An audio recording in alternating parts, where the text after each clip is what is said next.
우리가 여러분 아름답다라는 표현을 여러분이 잘 아실 겁니다. 참 저 사람 아름다워할 때 그 어원적으로 우리가 찾아보면 아름답다는 뜻은 내가 나답다 그럴 때가 그 뜻으로 아름답다 그렇게 그 어원이 그렇게 되어 있다고 그럽니다. 그 여러분 다 내가 나다운 것이 아름다운 거예요. 그런데 내가 나답지 못하고 다른 사람의 어떤 아름다움을 그걸 맞추려고 하니까 이제 이렇게 아름다움을 상실하게 되는 거예요. 옛날에 우리가 제가 어릴 때 영화를 보면은 그 성우들이 있었어요.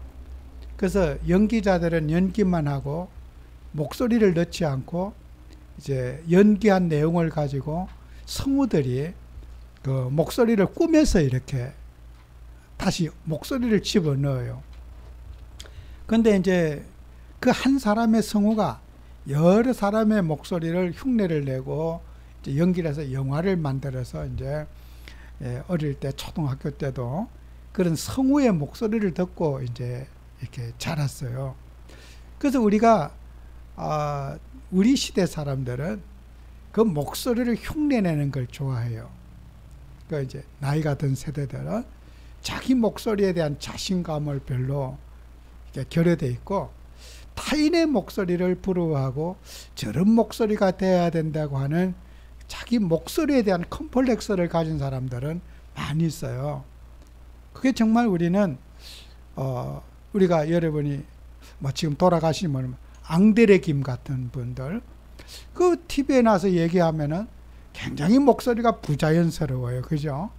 또 그런가 하면 제가 그 가수 가운데 요요미라는 가수가 TV에서 말하는데 어릴 때 자랄 때 부모님에게 야단을 많이 맞았대요.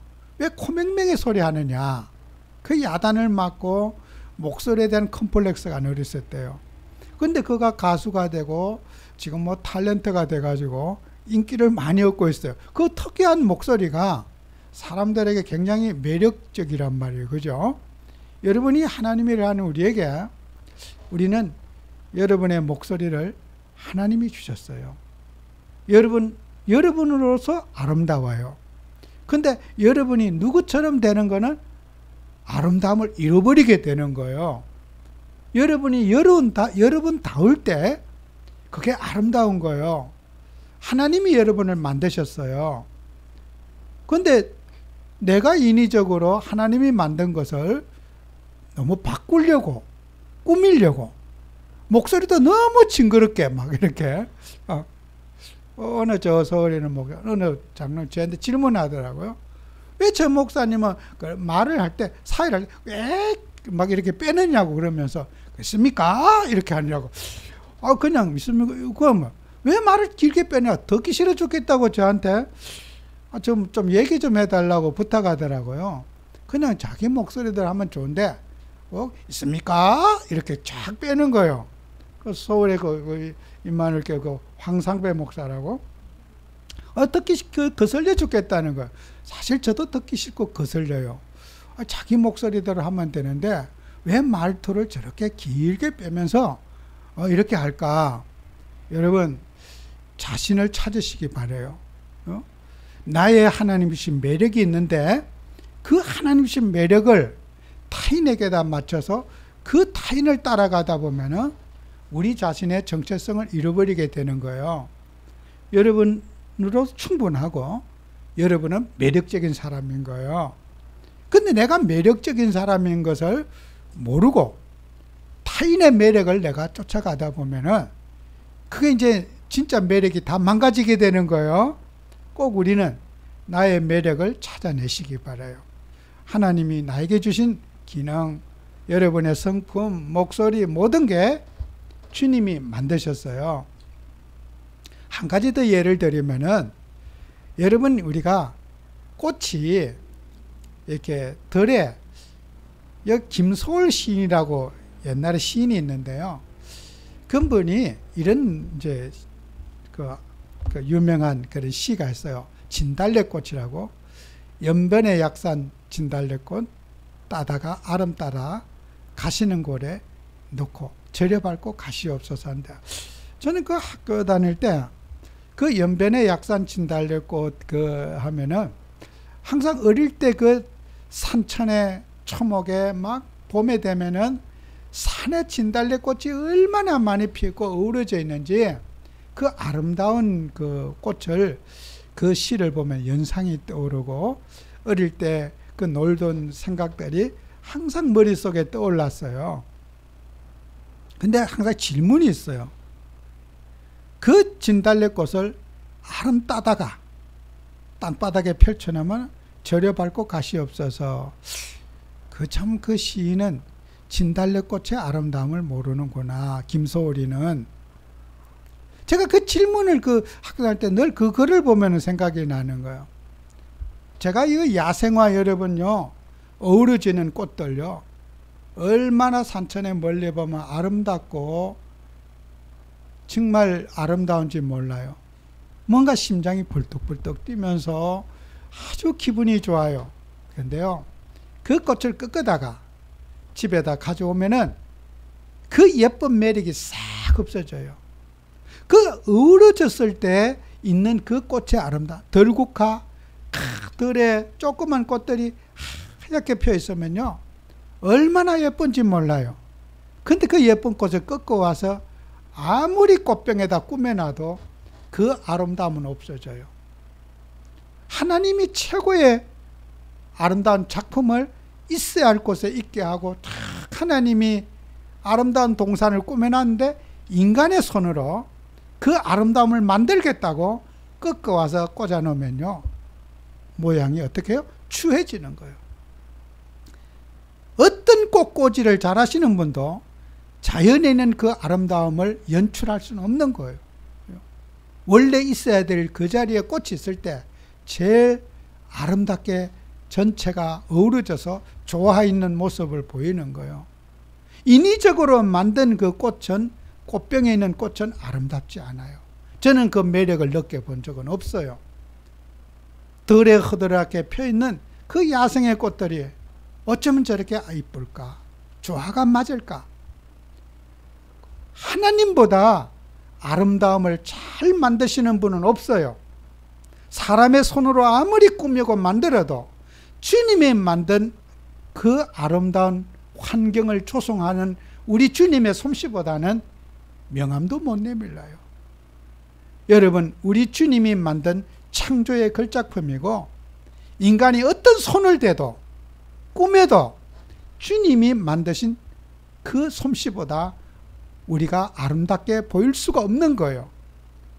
그렇다면 우리는 주님이 나에게 기능을 주시고 음성을 주시고 삶을 주시고 성품을 주신 것을 어떻게 해요? 존중하고 감사하면서 우리가 살아야 되는 거예요. 우리는 교회 다니는 성도님들이 혹시라도 컴플렉스, 난 누구처럼 돼야 되는데, 그런 컴플렉스에서 벗어나는 응답 받으시기 바라요. 많은 분들이 멀쩡한데 내가 이상하다고 생각하는 거예요. 나는 부족하고 모자란다고 하는 그런 생각에 컴플렉스 속에 사람들은 살아가는 거예요. 근데 하나님이 각자에 따라서 잘 어우러지고 좋아 있게 살 수 있도록 하나님이 만드신 여러분의 걸작품이라는 거 잊지 마시기 바라요. 정말 산속에 새들의 지적인 꽃들에 피는 것도 여러분 얼마나 아름답습니까? 여러분 봄철이 되면 벚꽃이 칼 피잖아요. 그렇게 아름답게 허들이 폈는데 꺾어 와서 꽂아놔 보세요. 하나도 이쁘지 않아요. 꽃나무가 하나 폈다가 지는 것도 그렇게 하나님은 좋아 있게 잘 인간의 어떤 솜씨보다 아름답고 이쁘게 하나님이 피게 하시는데, 하물며 우리 인간을 하나님이 만드실 때에 걸작품을 주님이 여러분을 만드셨어요. 최고의 인생의 걸작품이 하나님도 감동할 수 있는 걸작품, 사람을 지으시고 하나님이 감동하셨어요. 창세기에 보면 하나님이 인간을 지으시고 최고의 영광을 받으신 거예요. 어쩌면 내가 만들었지만은 이렇게 잘 만들었을까? 그죠? 여러분은 피조물 속에, 모든 세상의 만물 속에 여러분을 제일 아름답게 만드셨어요. 꼭 여러분은 우리 주님의 창조주가 되신 그리스도를 존중하는 여러분이 되셔야 돼요. 그래서 여러분이 여로운다울 때 어떻게 해요? 말의 무게가 생겨지게 되는 거예요. 내가 누구처럼 흉내내려고 하는 나의 정체성을 잃어버릴 때 어떻게 해요? 말의 무게를 잃어버리게 되는 거예요.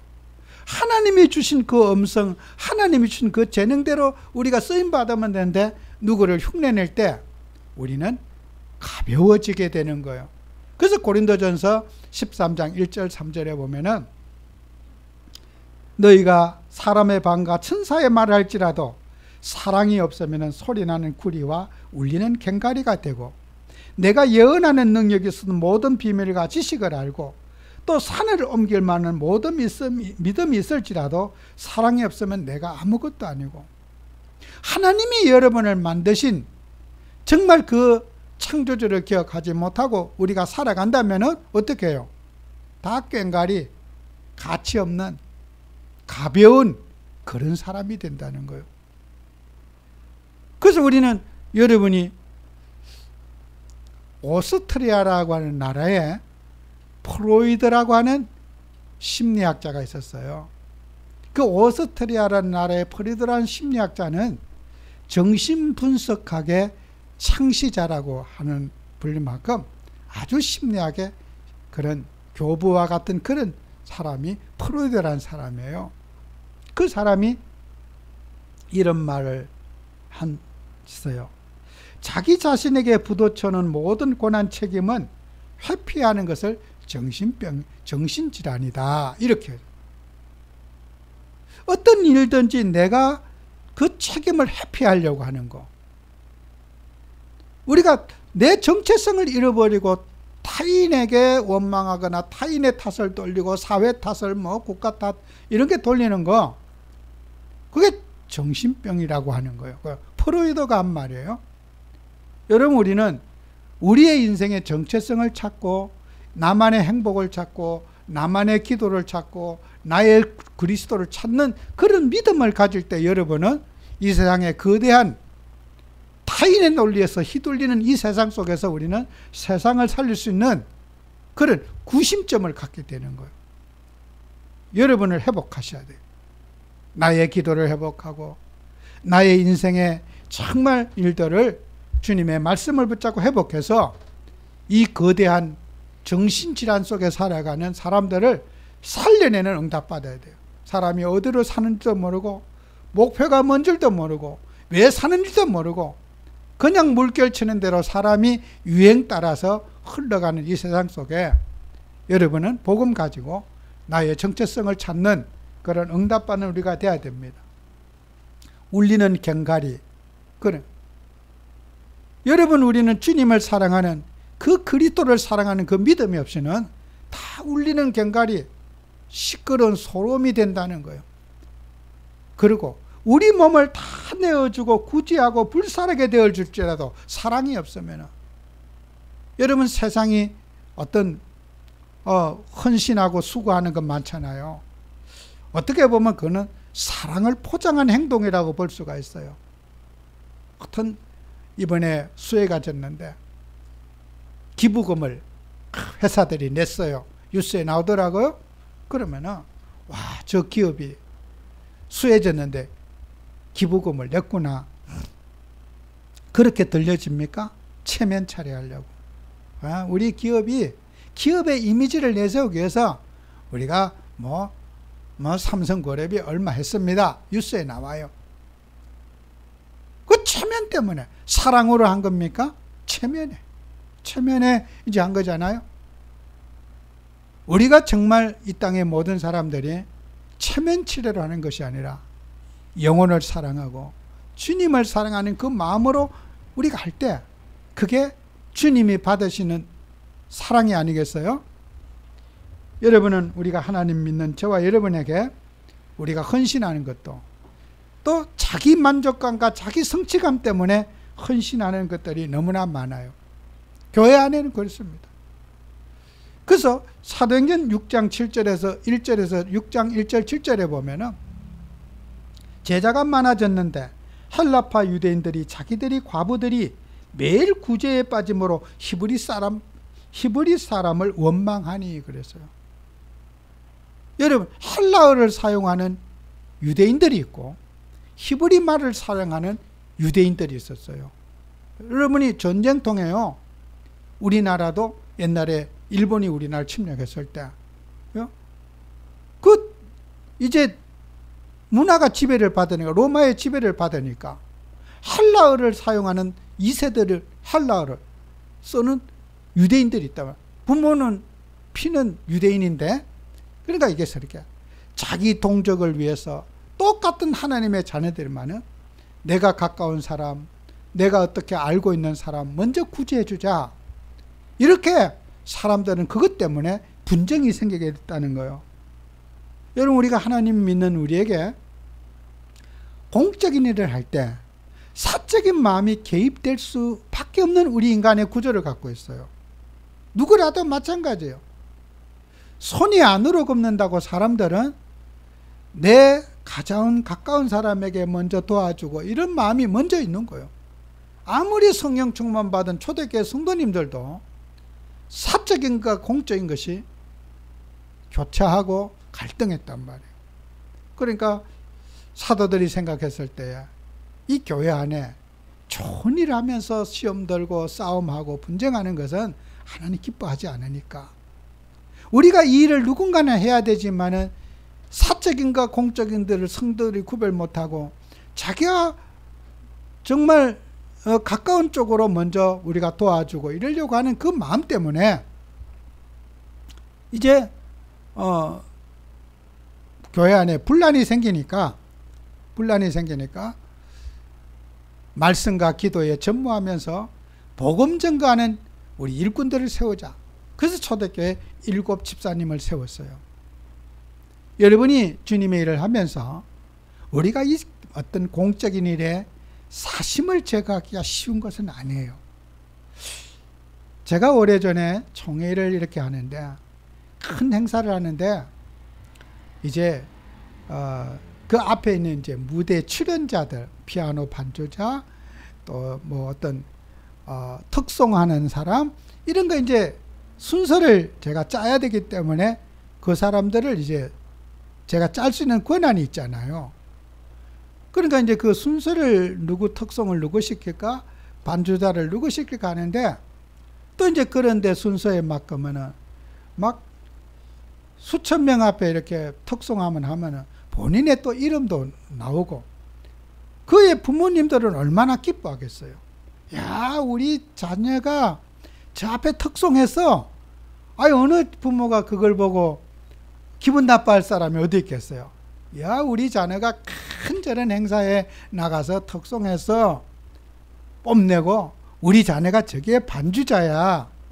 아마 모두가 부모는 흐뭇하게 기쁠 거예요. 그죠? 근데 그 당시에 제가 그 총회장님이 따님이 이 소프라노 이렇게 부르는 싱어예요. 근데 그냥 아주 강력하게 얘기하다고 자기 딸을 거기다 넣어달라는 거야. 나는 그때 나는 총회장님 그렇게 안 봤는데 공적인 일과 사적인 일에 나 같으면은 내가 총회장이라면은 내 딸이 그렇게 유능해도 이 공적인 일에는 오해를 받을까봐 내 딸 말고 다른 사람을 세우고 싶을 텐데 왜 저렇게 공과 사를 구별하지 못하실까? 너무 강력하게 이렇게 얘기하시니까 제가 그만 어길 방법이 없어요. 너무 진짜 아나무인격으로 하니까 이제 그 소프라노 세웠어요. 특송을. 근데 참 나는 그렇게 안 봤는데 어떤 앞에 지도자가 공적인 것과 사적인 것을 구별 못하고 내 딸을 저기에다가 한번 세워가지고 한번 진짜 영광 돌리가 내 딸이 얼마나 노래를 잘하고 진짜 그 톤이 다른 사람보다 뭐 얼마나 더 높이 할 수가 있고 아주 그 탁월한 재주가 있대요. 뭐 저는 음악에 대해서 모르니까 글쎄요. 저는 뭐 너무 강력하게 얘기하시니까 제가 어떻게 방법이 없었는데, 근데 저는 그분이 특송을 하실 때 은혜를 못 받았어요. 너무너무 힘들더라고. 목소리가 너무 고음이고 막 째지는 소리가 나오는데 뭐 나한테는 진짜 울리는 갱가리로 들리더라고. 물론 마음이 불편해서 그런지는 몰라요. 여러분이 주님을 할 때 우리의 그 사심의 경계, 내가 내 자녀를 세우는 것은 좋은 일이잖아요. 누가 부모의 마음이 그걸 원치 않겠습니까? 여러분과 저는 공적인 일과 사적인 일을 우리가 싸워야 돼요. 내가 정말 주님의 영광을 위해서 내가 양보할 수 있고 내려놓을 수 있는 그거, 그 욕심, 주님의 십자가에 올라가서 우리 그리스도와 함께 십자가에 못 박혀 죽어야지 주님의 영광이 드러나는 거예요. 많은 분들이 참 안타깝다. 나도 내 자식이 저렇게 클래식 음악하고 저런 일을 한다면 나도 부모로서 그랬을 거다. 내 딸이 그랬어도. 그렇지만 나는 저렇게까지 내가 했을까? 저 자신도 많은 질문이 되더라고요. 여러분이 주님의 일 할 때 내가 사심이 교회 일에 개입되지 않도록, 전체에 방해가 되지 않도록, 하나님의 일에 방해가 되지 않도록 여러분은 싸우셔야 돼요. 안 싸우면 지는 거예요. 주님의 십자가 위에 내 욕심과 야망과 동기를 주님의 십자가에 못 박혀 죽어야 됩니다. 예수님의 십자가의 보혈로 내가 죽어야 되는 거예요. 그 피가 내 몸속에 흘러야 되는 거예요. 그렇지 않으면 우리는 내 사심이 교회 일을 발목 잡고 주님의 일을 발목 잡는 정말 이런 악역을 감당하는 도구가 될 수밖에 없는 거예요. 여러분, 우리는 영적인 지도자입니까? 내가 복음을 위해서 내가 죽은 것이 얼마나 있는가? 내가 그리스도를 위해서 내가 죽은 것이 얼마가 있는가? 내가 죽어야지 주님이 사는 거잖아요. 우리 주님의 십자가의 그 자리에 내가 못 박혀야 되는 거예요. 나는 절대로 안 죽고 니나 죽어라. 맨날 너부터 죽어야 된다. 네 혈기 죽고 네 감정 죽어라. 내 죽을 거는 생각도 안 해. 남 죽일 것만 생각해. 그러니 이 땅에 문제가 오는 거예요. 정말 우리는 우리 주님의 십자가의 그 복음의 정신이 우리 마음속에 흘러서 우리는 정말 이런 세상 사는 동안에 주님의 영광을 위해서 나를 드러내는 그런 응답 받으셔야 됩니다. 그래서 우리는 이 세상에 살면서 의욕적으로 뭘 일을 하고 자기의 욕구를 성취하는 거 하나님이 기뻐하셔요. 그러나 긍정적으로 우리가 어떤 내가 의욕적으로 살아가는 것 같지만 그 의욕에 또 반대로 부정적인 면도 있잖아요. 나는 아무것도 못해. 자기를 자학하면서 나는 못한다고 하는 그런 자기를 자기 속에 가두는 그런 또 우리가 실수를 범할 수가 있잖아요. 그래서 우리 그리스도인들은 항상 말씀의 능력을 회복하는 그런 그리스도인이 돼야 돼요. 그래서 여러분은 말의 열매가 맺어져야 된다. 호세아서 14장 1절 2절에도 그렇죠? 너는 내 하나님 여호와께로 돌아오라. 내가 불의함으로 말미암아 엎드러졌느니라. 여러분이 하나님 자녀가 자기의 육신의 야망과 동기 속에 살다가 엎드러지게 되는 거예요. 하나님이 엎드러지게 한 거 아니에요. 내가 올무에 빠진 거지 주님이 빠뜨린 거 아니란 말이에요. 그죠? 그리고 하나님 원망하고 누구 탓하고 내가 내 발목에 묶여서 엎드러진 거지. 내 야망과 동기가 나를 엎드러지게 한 거지. 내 사욕이 나를 넘어뜨게 한 거지. 누가 남이 모함해서 넘어진 게 아니란 말이에요.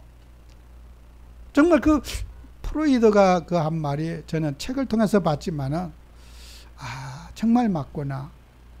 일어나는 모든 문제를 책임을 지려고 하지 않고 타인에게 전가시키려고 하는 그것을 정신병이라고. 그렇게 정신병은 그게 원인이라고.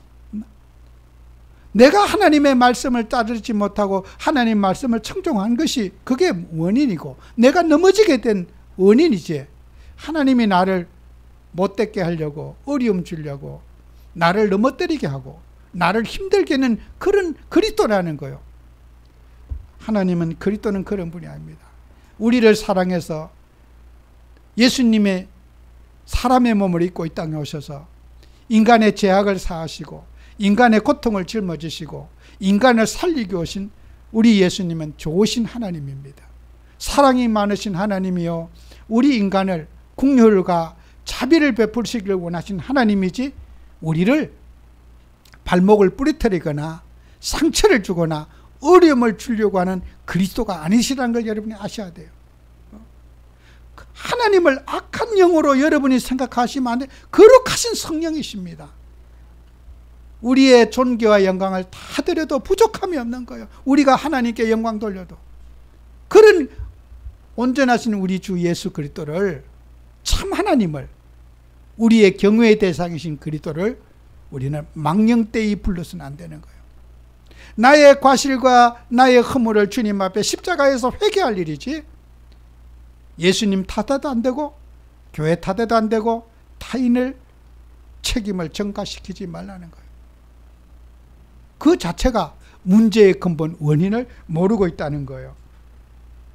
그리고 2절에는 너는 말씀을 가지고 여호와께 돌아와서 아뢰기를 모든 불의를 제거하시고 선한 바를 받으소서. 말씀을 통해야만이 뭐요? 불의가 드러나요. 하나님의 말씀을 가지고 와라. 그 말씀을 잣대를 가지고 해야지 불의가 드러난다. 네 생각으로는 불의가 안 드러난다. 다 자기는, 제가 생각할 때는 내가 옳다고 생각하는 거예요. 하나님의 말씀을 기준으로 했을 때 인간의 불의가 드러나고, 그죠? 악한 게 드러나는 거예요. 말씀대로 살지 못한 게 악한 거 아닙니까? 불의가 아닙니까? 그리고 하나님은 뭐라고 했어요? 우리가 송아지를 대신하여 입술의 열매를 주께 드리나이다. 여러분, 송아지는, 어린 송아지 고기는 저는 안 먹어봤어요. 그렇게 여리고 맛있답니다. 아주 그 송아지 고기가 부드럽고 맛있대요. 근데 제물 중에 최상의 제물이 송아지 고기인 거예요. 그런 것보다 입술의 열매를 원하신다. 그걸 대신해서. 여러분, 레인들이 먹고 사는 것은 제단에 나오는 피제사번의 고기를 먹어요. 가지고 온 사람도 먹고 레인도 먹어요. 죄를 지었든 안 지었든 예배보다도 식사하기 위해서라도 매일마다 짐승 가져가서 짐승을 잡아야 돼요. 피제사의 의미도 모르고 그냥 밥 먹으러 교회 가는 거예요. 제단에 가서 고기 먹으려고. 히브리인들은 고기가 주식이니까 고기 먹으러, 밥 먹으려고 짐승 잡는 거예요. 왜 우리가 짐승 잡는지 피제사의 의미를 모르고.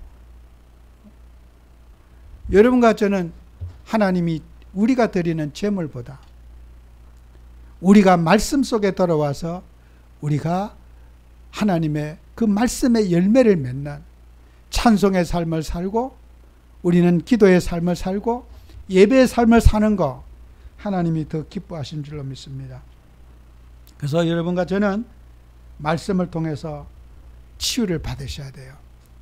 히브리서 4장 13절에 보면은 지은 것이 하나도 그 앞에 나타나지 않음이 없고 우리의 결산을 받으실 이의 눈앞에 만물이 벌거벗은 것 같이 드러나느니라 그랬어요. 앞절의 12절은 더 중요한 말씀이었죠. 말씀이 어떻다고요? 우리의 모든 죄악을 드러나게 하신다. 가식과 위선을 말씀이 다 벗겨진다는 거예요. 포장이 벗겨진다. 진실이 드러나는 거예요. 여러분, 말씀 붙잡고 달면요, 사기꾼을 여러분을 침범하지 못합니다. 말씀 속에 살아가면은 어떤 불의도 드러나요. 발가벗은 것 같이 포장이 싹 벗겨지는 거예요. 가짜들이 다 드러나는 거예요. 말씀이 여러분에게 믿어지고 붙잡아질 때 세상의 모든 가짜, 이단, 말씀 속에서 저 사람이 이단이구나 아니구나 다 드러나요. 만물이 벌거벗은 같이 그 가치 그대로 판단할 수 있게 되는, 오해 없이 판단할 수 있는 기준이 말씀 속에 일어나게 된다. 그 12절에는 그게 말씀의 능력이라는 거예요. 우리는 말씀 따라갈 때 사기꾼들과 어려움이, 고난이 다 해결되는 거예요. 또 걸려 넘어지는 것들도 해결되는 겁니다. 그래서 여러분은 내가 무엇을 자랑하는지 자랑거리를 점검해보는 그런 삶을 여러분이 사셔야 됩니다. 우리 아버지의 마음이, 우리 하나님 아버지의 마음이 어디에 있는지 그걸 찾으셔야 돼요. 주님의 마음이, 주님의 뜻이 우리의 삶 속에 어디에 있는지 꼭 찾아내는 응답 받으시기 바라요. 솔로몬이, 다윗이 왕을 40년 동안 했잖아요. 그런데 왕이 40년 동안 하는 동안에 참 어려운 우여곡절이 많았어요. 그 중에서도 제일 가슴 아프고 마음 아픈 사건 하나가 자기가 사랑하는, 가장 귀하게 여기는 아들 압살롬이 죽은 사건이에요. 내 왕위보다도 더 소중한 내 아들, 그죠? 그 반역을 했지만은 아들의 생명을 지키고 싶고 아들을 살려서서 이 나라 내 왕위를 물려갈 수 있는 아들을 세우고 싶어하는 그 다윗의 마음, 정말 같이 평생을 같이 서 요압 장군은 다윗의 마음을 너무나 잘 알았어요. 우리 왕은 아들에게 온전히 마음이 다가 있고 아들이 잘 될 수만 있다면 왕의 자리도 내어놓을 수 있고 아들이 무슨 짓을 해도 다 용서할 수 있는 그런 아버지라고 하는 것을 요압 장군은 잘 알고 있었어요. 그 전쟁이 나서 전쟁이 벌어졌는데 이제 압살롬이 반역에 실패하고 죽었어요. 이 소식을 사독의 아들, 제사장의 아들 아히마스가 다윗에게 보고를 합니다. 장군이시여, 내가 빨리 왕에 가서 이 기쁜 좋은 소식을 왕에게 알리겠습니다. 그런데 요압 장군이 말리는 거예요. 얘야, 네가 가서 다윗 왕에게 칭찬 못 듣는다. 참아라. 그랬더니 아마사가 대신 또 말하는 거예요. 내가 가겠습니다. 그래. 그럼 이제 네가 가라. 그래, 보냈어요. 그랬더니 아히마스가 그만 또 걸음이 빨라. 못 참겠어. 내가 가서 이 좋은 소식을 알리겠다고 하니까 간척하는 거예요. 먼저 뛰어간 놈이 있고. 그러니까 먼저 갔으니까 이제 뒤에 가는 놈은 순서를 놓치니까 허락을 했어. 그래, 걸음만 나살리를 하고 막 달려가는데 다윗은 아들의 생사가 걱정돼 갖고 의자에 앉을 수도 없고 왕궁의 옥상에 올라가서 전쟁의 그 정갈의 소식, 전달자의 소식을 기다리라고 왕궁을 거느리고 있는데 자, 성문 밖에서 두 놈이 달려오는데 앞에 놈이 막, 뒤에 놈이 얼마나 빨리 달렸는지 앞에 놈을 딱 추월해서 가는 거야. 다윗의 마음에는 아마 저렇게 기쁘게 열심히 뛰어오는 거 보니까 좋은 소식을 가지고 뛰어올 거야. 나쁜 소식이면 저렇게 뛰어오겠느냐? 분명히 좋은 소식 갖고 올 거야. 다윗은 기대를 하고 그들이 오늘 성문을 열어주고 왔어요. 아히마스가 추월해갖고 먼저 뒤에 놈이 추월해갖고 왕이 물어봐요. 내 압살롬이 잘 있느냐 하고 물어요. 그때 먼저 뛰어온 놈이 보고를 못하는 거예요. 왜요? 요압 장군이 칭찬 못 듣는다는 말을 했기 때문에 대답 못해요. 예, 제가 웅성거리는 소식은 들었지만은 아들의 소식을 제가 모르겠나이다. 이렇게 말해요. 거짓말 쳤어요. 죽었다는 말을 못하는 거예요. 그 다음에 뒤에 놈이 와갖고 왕의 원수가 죽었나이다. 그 반역이 그러니까 그때 다윗에는 피눈물이 쏟아지는 거예요. 내 아들아, 내 아들아, 신하들 앞에 대성통곡을 하는 거예요. 그게 아버지의 마음인 거예요. 그죠? 여러분, 육신의 자식도 그렇게 아끼고 생명을 아끼고 생명을 사랑하는데 그까지 왕위가 뭐 그렇게 중요합니까? 내 아들보다 더 소중합니까? 생명보다. 그런데 그 신하들은 뭐요? 아버지의 마음을 모른 거예요. 그죠? 여러분, 우리 주님의 마음, 여러분의 생명을 구원하시기 위해서 우리 주님이 십자가 지시고 피 흘려 고난 받으시고 그분이 부활 승천해서 우리와 성령으로 우리 함께하고 계십니다. 주님이 우리를 얼마나 사랑하시냐고요? 불꽃 같은 눈으로 여러분을 감찰하시고 돌보시고 계십니다. 여러분을 못한다고 꿀밤 주는 그런 하나님이 아니에요. 사랑의 그리스도요, 사랑의 주님이십니다. 여러분은 주님의 사랑을 입은 자입니다. 그 사랑을 입은 자가 하나님을 악하게 만들어서는 안 되는 거예요. 내 인간의 탐욕 때문에 어려움을 당한 거지 하나님이 나를 어려움과 고난을 주신 게 아니라는 거예요. 꼭 기억하셔야 돼요. 내 육신의 탐심과 싸우고 야망과 싸우고 동기와 싸우고 내 사익 때문에 주님의 내가 고난당하는 거지 주님이 나를 어려움 준 게 아니라는 거예요. 그게 복음입니다. 그리스도는 완전한 분이고 그리스도는 사랑이시고 여러분을 죽기까지, 그리스도는 죽기까지 그 사랑을 여러분을 위해서, 우리를 위해서 표현하신 분이에요. 하나님의 사랑과 은혜를 입은 우리가 그 사랑에 화답하면서 주님을 뜨겁게 사랑하는 그런 여러분이 꼭 되셔야 됩니다. 우리 예수님은 좋으신 하나님입니다. 여러분의 작은 신음소리에도 응답하시고 여러분이 고난당하고 어려움 당할 때도 주님은 그 자리에 여러분과 함께하고 계십니다. 그 주님을 여러분이 붙잡고 사셔야 됩니다. 어떤 상황에도 우리 주 예수 그리스도만을 붙잡는 여러분이 꼭 되시기를 축원합니다. 기도합니다. 주님, 우리는 주님의 사랑을 입었습니다. 그 입은 사랑에 보답하며 하나님을 뜨겁게 사랑하는 저희들이 되기를 원합니다.